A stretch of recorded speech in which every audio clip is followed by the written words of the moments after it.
Hello guys, আসসালামু আলাইকুম। কেমন আছেন আপনারা? আশা করি ভালো আছেন। আলহামদুলিল্লাহ, আমিও ভালো আছি। এই তো অনেক দিন হয় ছাদ বাগানের এই আমড়াগুলো হয়ে আছে, এগুলো বড় হচ্ছে না কিন্তু বাড়তি হয়ে গেছে। এগুলো আজকে আমি ছিঁড়ে নিব, দেখি বাগানে আছে কী কী পাওয়া যায়।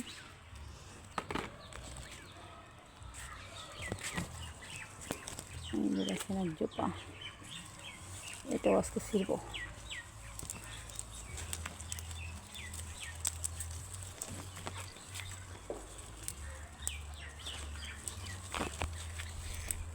ছিল না কেন?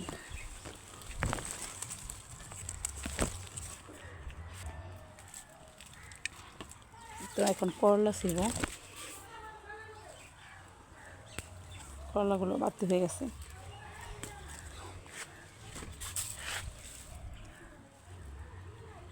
আর না দেখছিলাম, ওই তো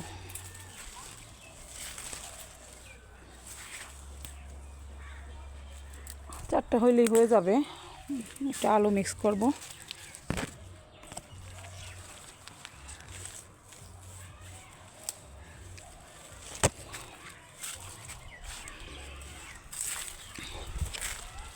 এই তো, এই দেখেন সবচেয়ে ইম্পর্টেন্ট কথা হলো, এই যে দেখতে পাচ্ছেন এই ফুলগুলা, এটা হলো টক পাতা গাছ। কিন্তু এই ফুলগুলাও নাকি খাওয়া যায়। এখন কিভাবে খায় সেটা আমি জানি না। যদি আপনারা কেউ জেনে থাকেন তাহলে কমেন্টস করে একটু জানাবেন প্লিজ। কারণ অনেক সুন্দর ফুল আসছে। এই ফুলগুলা অনেক সময় আমি দেখি বাজারে বিক্রি করে, কিন্তু কিভাবে খায় সেটা জানি না। বুঝতেছি না।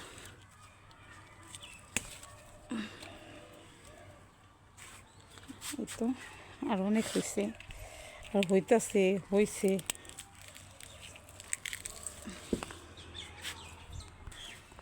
আর এই যে দেখতেই পাচ্ছেন মূলা গাছ। এই মূলা গাছ কি মানে ভিতরে কি মূলা হবে কি না সেটা জানি না, কিন্তু এরকম গাছ হয়েছে, কিন্তু মূলা তো হচ্ছে না। আর হবেও কি আদৌ জানি না। যাই হোক, দেখি কয়েকদিন অপেক্ষা করি। অপেক্ষা করার পর যদি মূলা আসে তাহলে ভালো, না আসলে শাক খেয়ে ফেলবো। এখন বরবটি নেব।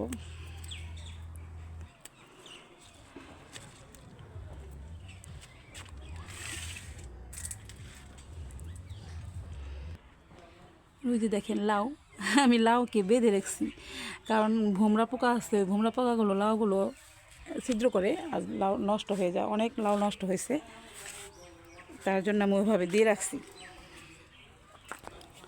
আর এটা ওই যে পলিথিন দিয়ে করে রাখছি। কি সুন্দর। যাই হোক, এখন রোদ উঠছে অনেক, আর কিছু নিব না আজকে।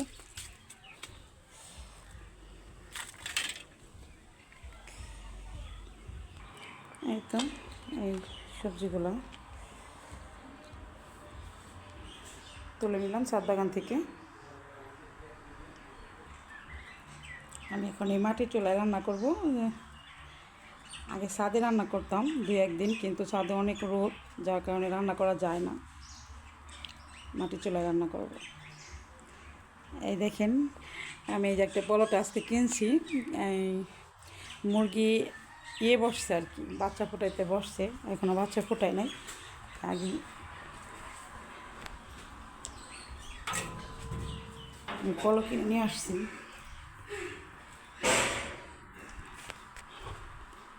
এখন দেখি ইলিশ মাছ বের করব।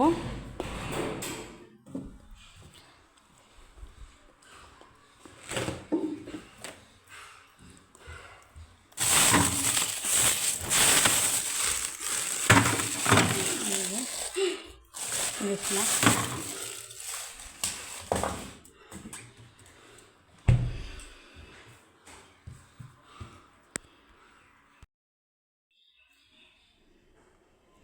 এই যে ছাদে থেকে আজকে লাউ তুললাম।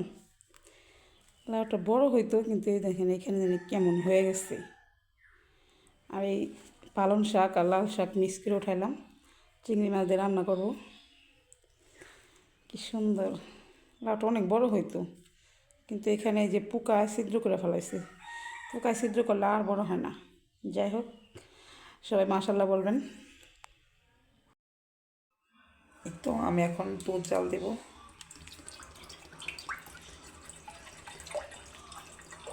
দুধটা গলতে গলতে সময় বেশি হয়ে গেছে, রাত 10টা বেজে গেছে।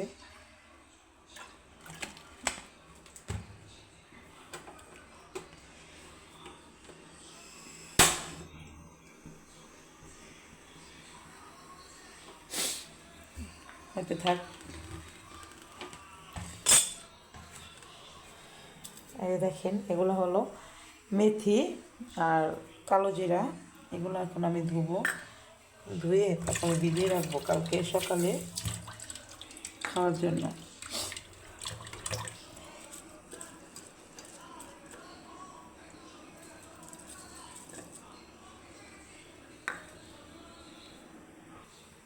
এই যে ভিজিয়ে রাখলাম, এটার ভিতর থেকে হলুদ এক ধরনের পানি বের হবে আর কি, হলুদ বর্ণের।